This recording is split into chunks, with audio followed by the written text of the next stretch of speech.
All right. Oh, Apple earnings this week. Everyone was waiting for Apple earnings because of all the FUD going into it.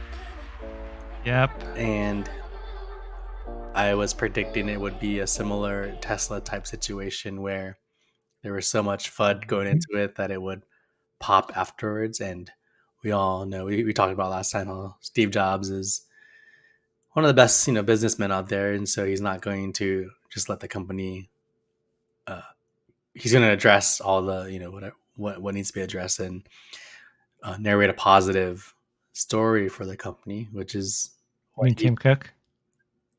did. I say Steve Jobs? You did. All To be right. fair, we did talk about Steve Jobs, so it's okay. Yeah.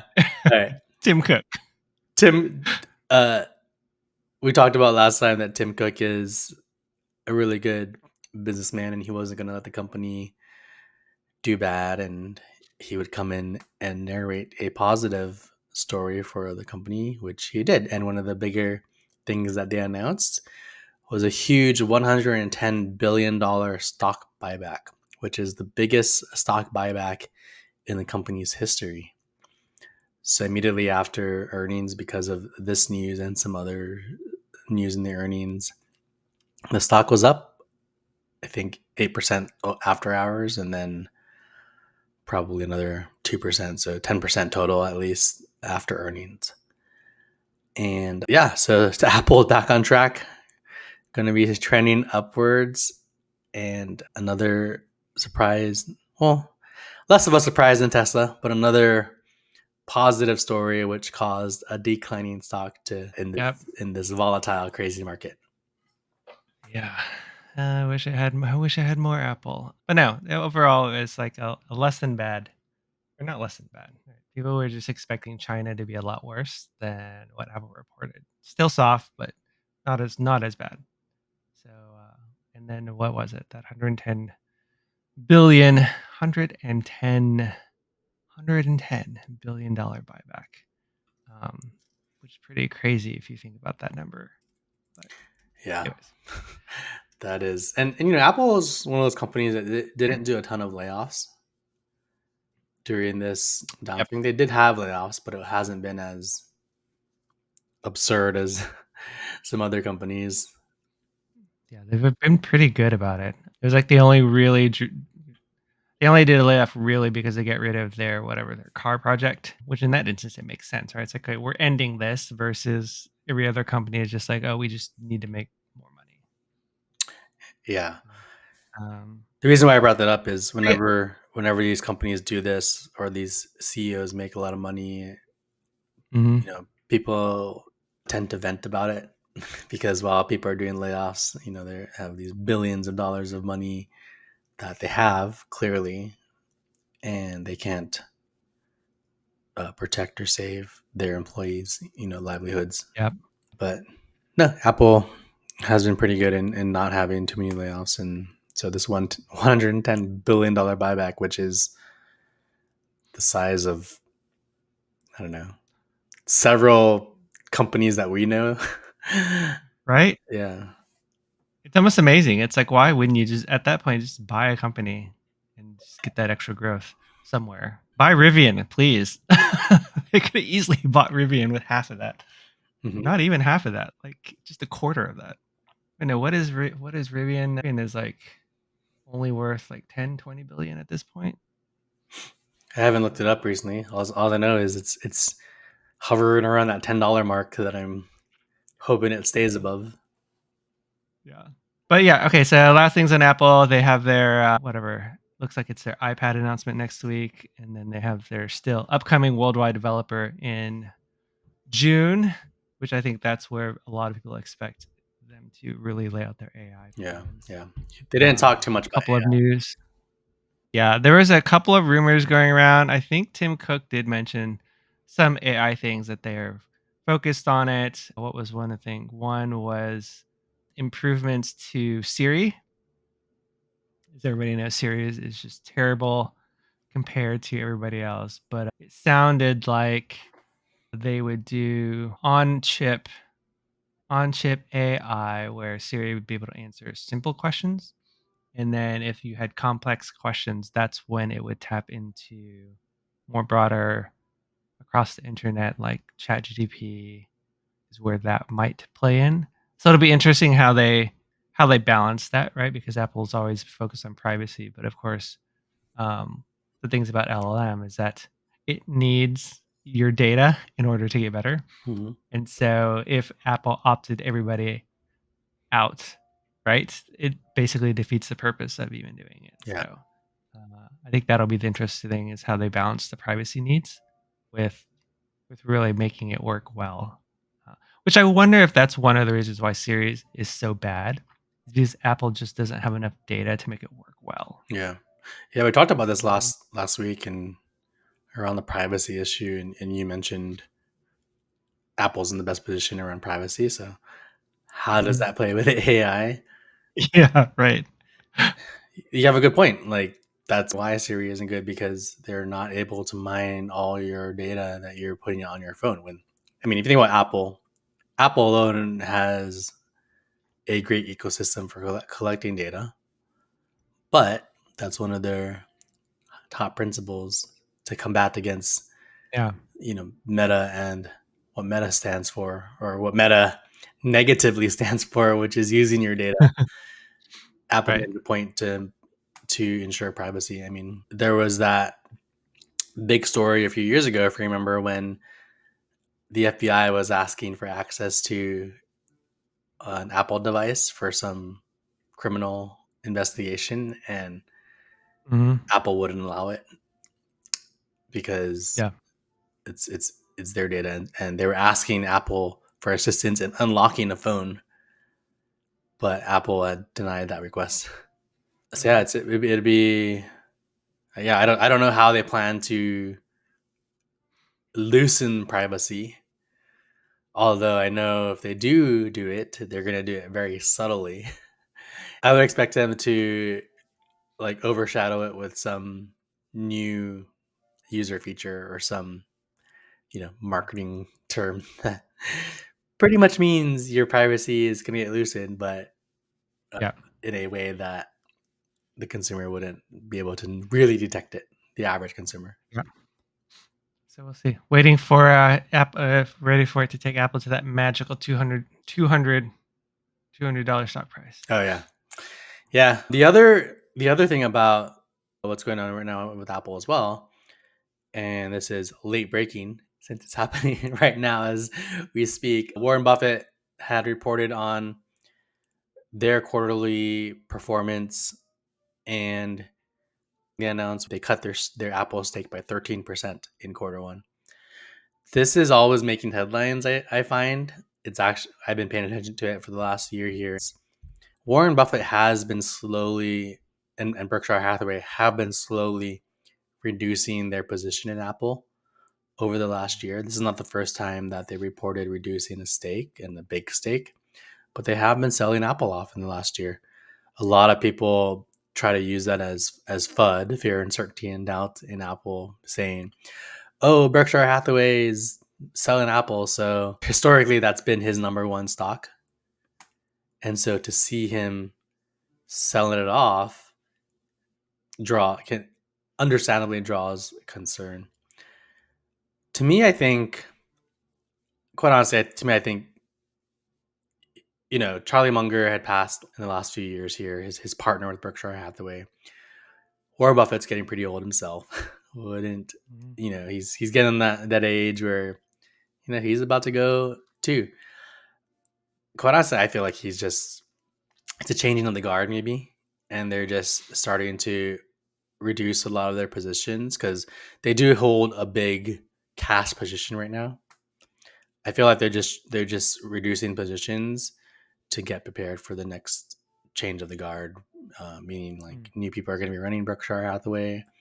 How does they set them up with a big cash stockpile? And the other thing I think about it is there is a bit of a change in the guard in terms of this current wave of technology. It's like AI, it's spatial, it's metaverse, crypto. A lot of those things are, I'd say, at an inflection point right now. And so I'm sure Berkshire Hathaway is just getting ready to and senses this pivot or this next stage of Mhm. investments to invest in. I guess it'll be interesting whether it is actually a strategy shift in how Berkshire invest, right? Because Warren and Charlie take a very, I feel like a very pragmatic approach, right, into how they've handled Berkshire's investments, and so yeah, it's interesting. We'll see if it is one really about building a cash position for that, or is it really because they don't believe in Apple's story anymore, right? It's no longer this, safe haven. Not safe haven is not the best word, but like I forget it. Somebody had done an analysis on originally why Warren invested in Apple, and he would talk about it all the time of how this is a great company and their growth is enormous, and it's like it's never it's not going anywhere because people fundamentally need iPhones. To where if you look back over time, he ends up talking less and less about Apple in his, I guess what you're saying, in his shareholder um, annual updates. Yeah, And so it's just, I guess, the sheen of Apple has worn off on him as time goes on. yeah. Oh, and I guess partially of it, it's like, is it because, right, of Steve Jobs passing and Tim Cook taking over? Is that part of it? But anyways, Oh, so yeah, 11%. That's a pretty huge chunk of Apple that they've divested. 13. 13. Oh, is it 13? Yeah. Oh, 13. Okay. Well, I'm curious to. I don't know the number, but I'm curious how much they've divested in the last year because it's probably more than that. I think. I gotta stop sniffing. Yeah. I think they've probably divested upwards of 25% of their Apple stake. Mm-hmm. That being said, I believe it's still their number one position in Berkshire Hathaway. So they still have Mm-hmm. they still have billions of dollars in Apple, and those are paying dividends. Yep, Apple. I think nothing mind blowing other than the big buyback. Expect the stock to go up because of this, and we'll see what they announce at their event coming up. Yep. Cool. Let's move on to Tesla. Tesla, our famous. Favorite company. It's what you're here to watch. Yeah, So we'll keep talking about it till nobody watches anymore. But anyways. they're just always Elon and Tesla. They're just always the company everyone has eyes on. A few things this week, right after earnings. So last week, Elon Musk went to China. He met Mhm. with China's premier, and they agreed to bring enable full self driving in China.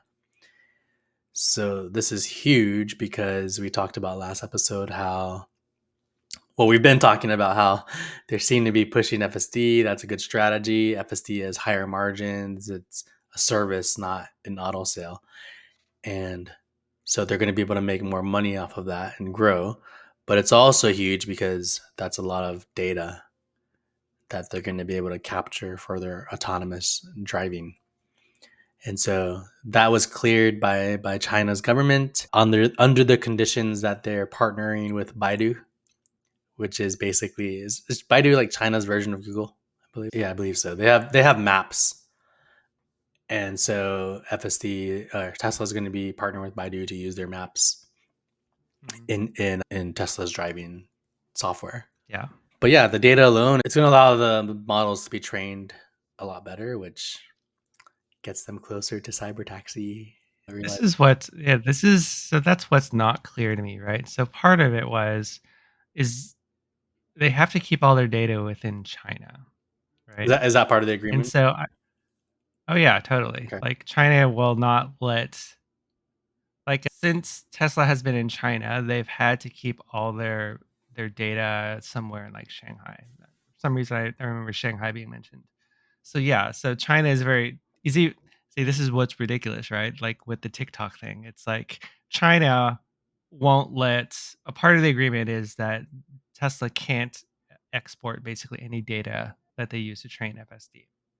So I guess I'm curious of, All right, so they can't pull out the data, but are they able to still train the model, and then whatever the model has learned, is that something that they can bring out of China?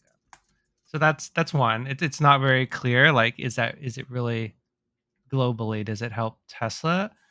And then the second one is it really like Tesla's already behind in China relative to like BYD and all the hundreds of other EV companies there as far as autonomous driving.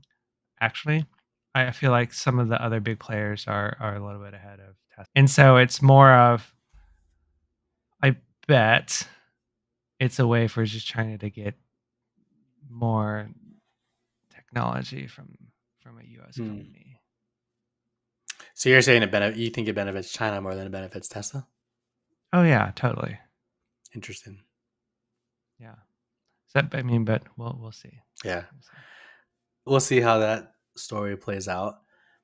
Mhm. The other thing that's happening right now is, and I got an email for this as well, is the Tesla's shareholder vote on Elon's pay package. We talked about last week how Elon was, making some statements around if he didn't get his pay package and whatnot. I know there's a couple big investors or big activists who are against paying him his Mhm. $53 billion, Mhm.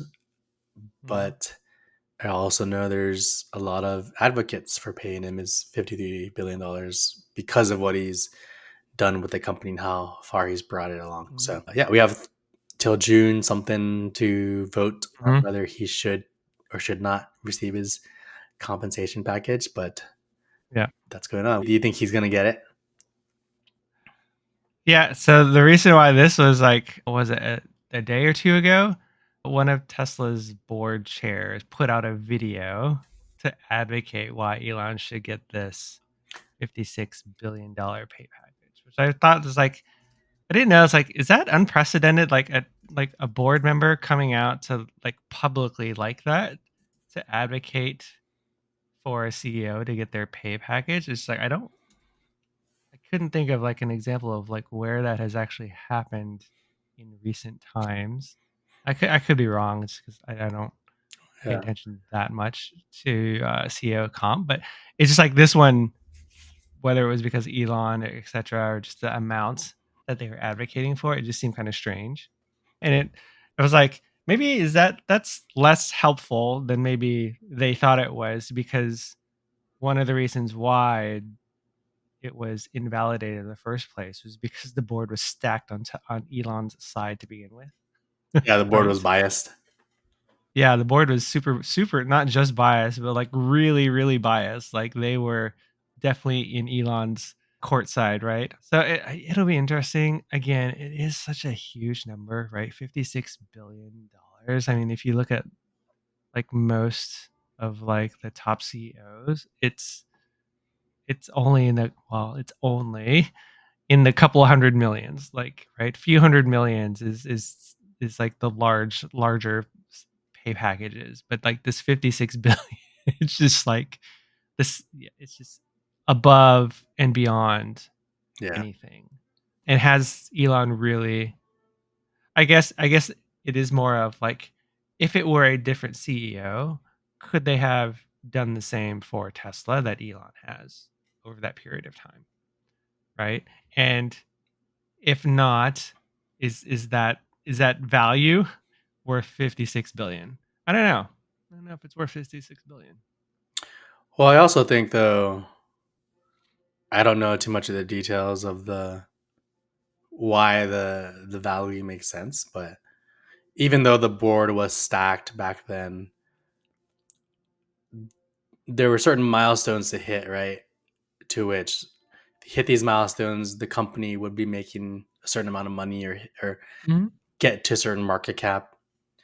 Yeah. And so the, you know, ROI or the cost justification there would theoretically make sense.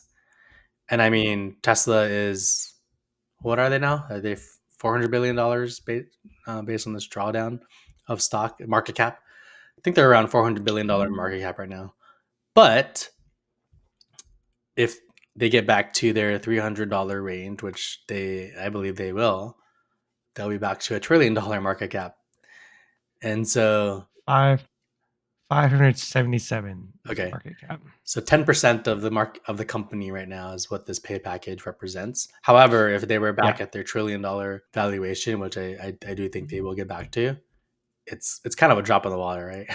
But it is a huge sum of money, and that's why it's so controversial.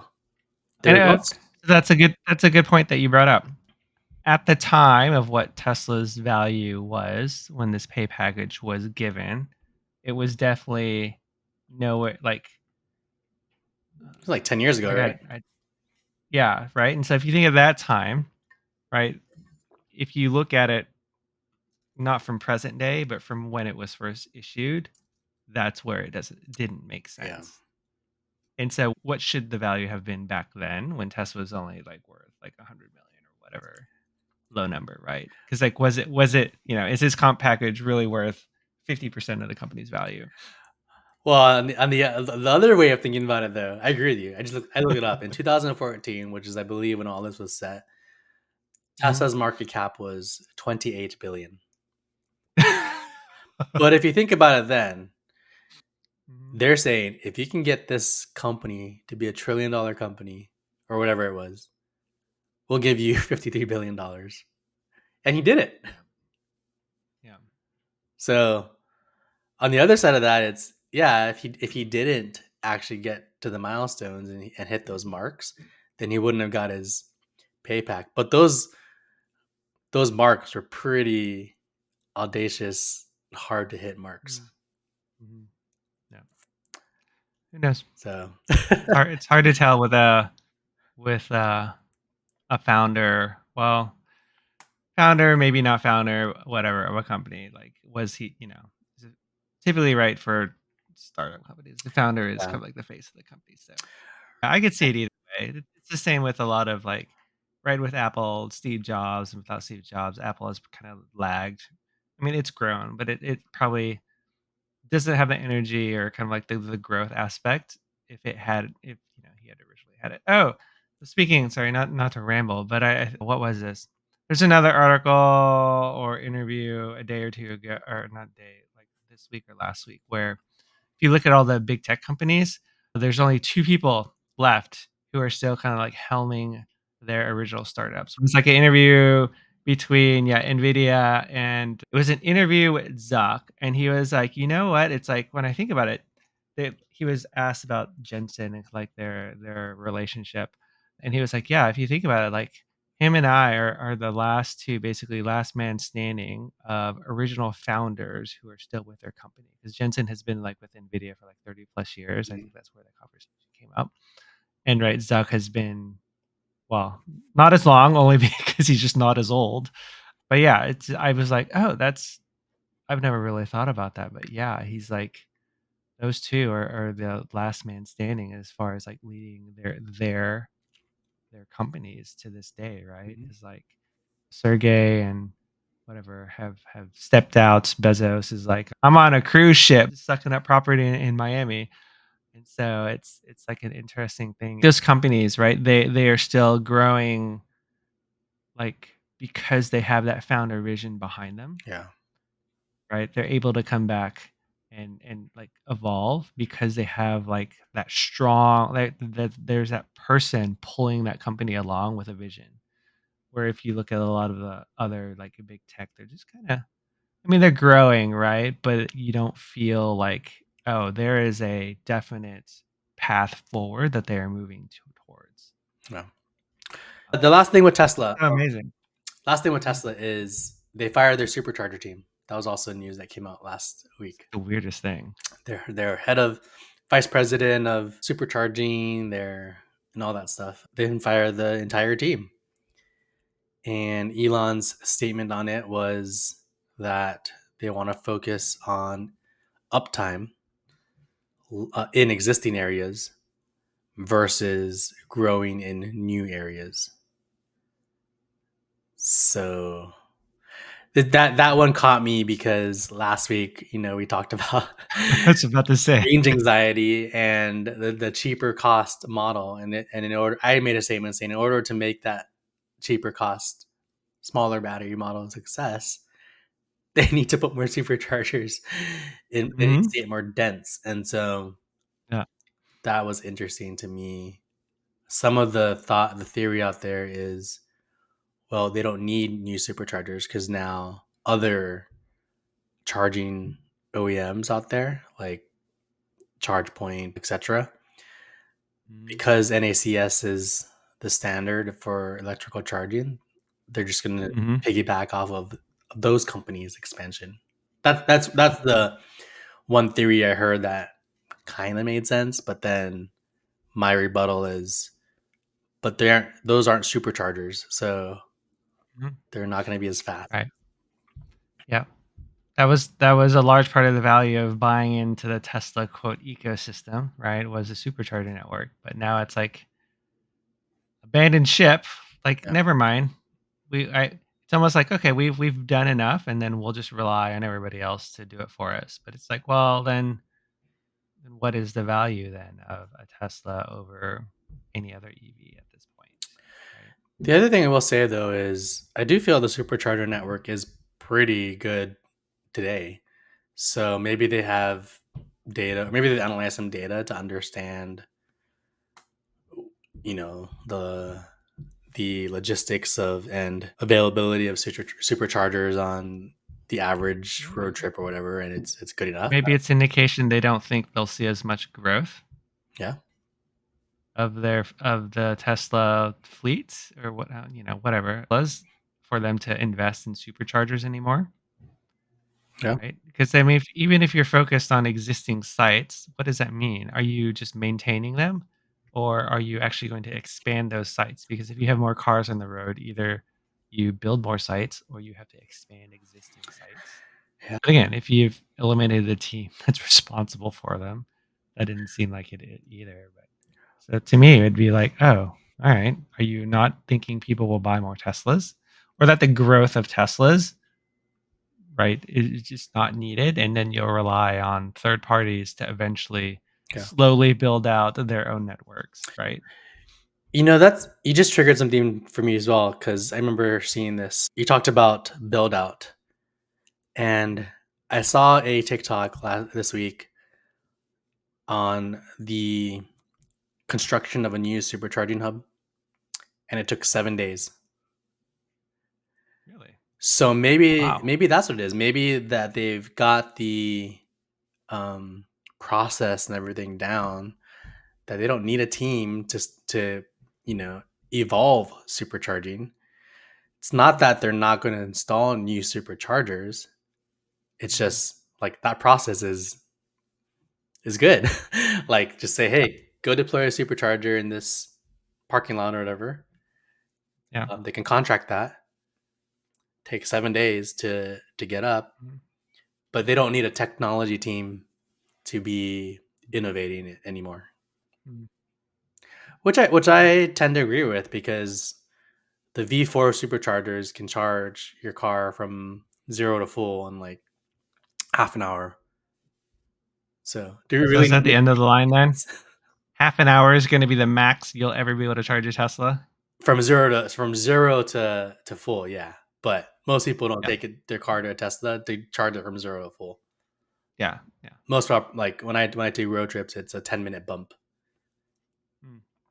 So I don't know. Yeah, it's all interesting. It's all interesting stuff. Like we'll Right. we'll see how this plays out.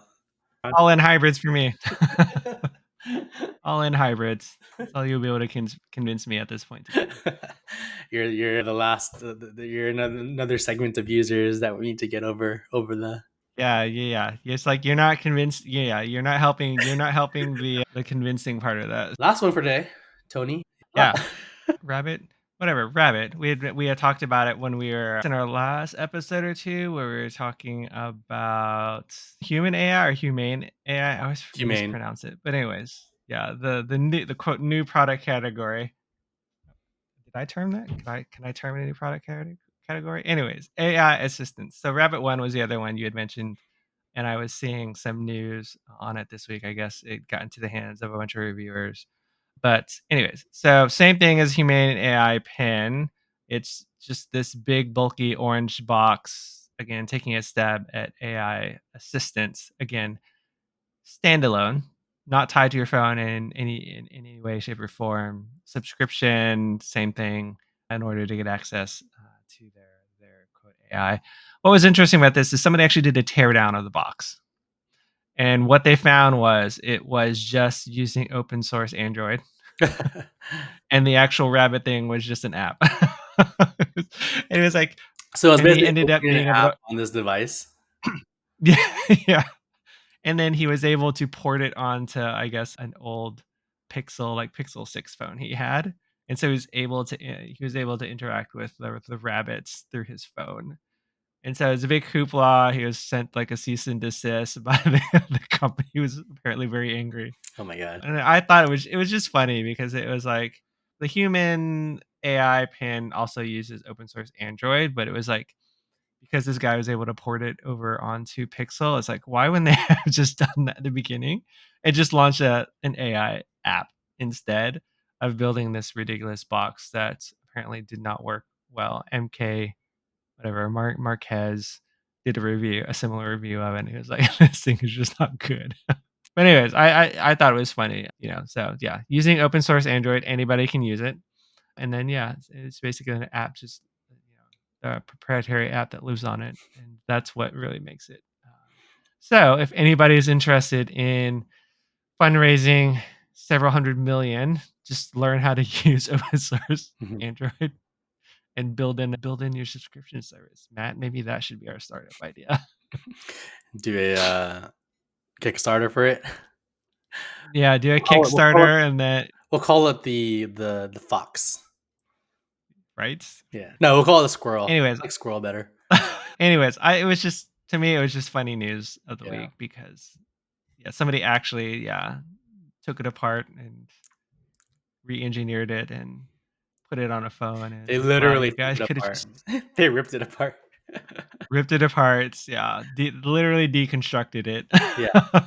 Well, I've been seeing a lot of rabbit news this week as well, and I'll actually add a B-roll at the end of this episode, so stay till the end to see this video I saw. But he basically just posted all the common questions that you would expect the rabbit or something like this to be able to Mhm. perform, and it could perform none of them. So it was pretty just funny, but also frustrating for people who buy this product to experience. I also heard that it seems more like a toy versus, a well built device. And not saying that the design of it was bad, because I know the company that designed it is known for designing some interesting products. But I guess it just that's just how it feels. Yeah. And just like the Humane AI pin, not getting the best of reviews. And I think you and I have a shared I think we have a shared stance on it that we talked about in the last episode. Is just it's not really bullish on this type of technology. Yeah. Yeah, it's got to do something really different. I think you said it best. Um, You said they're what is it? They're launching something to look for a problem to solve versus yeah, yeah, actually solving a problem with a new product yeah, yeah. That's right. and It's spending one of hundreds of the millions of dollars doing it. it's one of the top commandments of launching a product is you can't launch it looking for a solution. Yeah. So time will Trying to tell. think, has there been anything where it's been successful? No, Crickets. can't think of anything. Long pause. Yeah. I guess with hindsight, it's easy to find, but if you were in that moment, I guess you could have argued the iPhone was a phone looking for a solution. Hmm. Was it? Do you think so? Well, I You mean, I'm think? a bit jaded or biased because I was at BlackBerry at the time. Yeah, I was a Palm user. Yeah. Well, I mean, I was working at BlackBerry, and so Okay, well, that's way different. So we were solving the problem, but the primary problem with BlackBerry was email, right? Being able to Yeah, type email and respond to email on the yeah, go. yeah, And I don't know. I don't feel like the iPhone was a product looking for a problem. I think they had very clear problems in mind, and one of them was yeah. browsing. So before the iPhone 1 came out, That's true. That's right. like Yeah, this is when computers and laptops. I mean, laptops were the thing, right? yeah, And laptops, phones. I take that back. It was solving a clear problem. uh, We had all these different things at the time, right? Well, I guess it took advantage of just the trifecta, not even a trifecta, just everything that was going on, no, right? it The was a internet was trifecta. taking off. That Phones was Steve phones were becoming more Jobs' portable. like famous unveil line. He watched that video. It's I a still watch that every now and then just because it was just like it's one nostalgia and two it's like, yeah, it was it's like just like changed the course of an industry to be frank. yeah. What was it? He said it's an iPod, a phone, a browser, an iPod, Yeah. a phone, a browser, an iPod, a Yeah. phone, a browser. That was like his whole unveil. Yeah. Yeah. Yeah. Well, we'll see. A year from now, we'll see where Humane AI and Rabbit is, or what other crazy inventions come out to try Yeah. to capitalize on this AI wave. But for now, both seem to be duds. Yep. All right. Well, those are some meaty stories today. Thank you, everyone who is listening to us, but also watching us. Our YouTube is performing much better than our podcast, so that's something to be proud of. And the last video that we watched, please watch it if you haven't. We'll link it right up here. But if you can't, if the link's not there, then it'll be in the description. But thanks for all those who subscribe. If you haven't subscribed, subscribe to us. Follow us on your podcast platform. I think comments are probably the one thing I'd love to get feedback on the videos again. We know some things probably work, some things probably don't work, and so let us know. Other than Matt being decongested all the time or being We know my congested all the sniffles time. don't work.